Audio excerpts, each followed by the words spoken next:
In today's video, we're going over how to fix the HyperX Cloud 3 mic if it's not working on your PC. So let's jump right in. First things first, sometimes the problem isn't with the headset itself, but with your Windows settings. To check that, go to your Windows search bar and type in Privacy Settings. Click on it.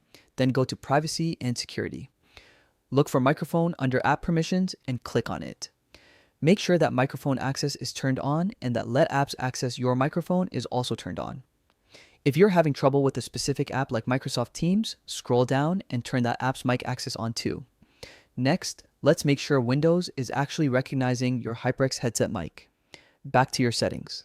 Click on System and then go to Sound. Scroll down to the Input section and under Choose a device for speaking or recording, select your HyperX Cloud 3 mic from the list.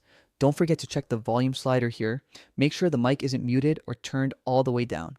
While you're still in the sound settings, speak into your mic. You should see the input volume bar moving. If it is, that means the mic is working. If not, try plugging the headset into a different USB or 3.5mm port, or test it on another device to rule out any hardware issues. You can also try disabling any audio enhancements, since those sometimes interfere with mic detection.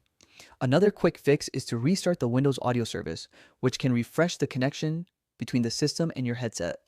If you're using software like Discord or OBS, double check their mic settings too, since those apps sometimes choose the wrong input by default. After trying these steps, your HyperX Cloud 3 mic should be back up and running smoothly.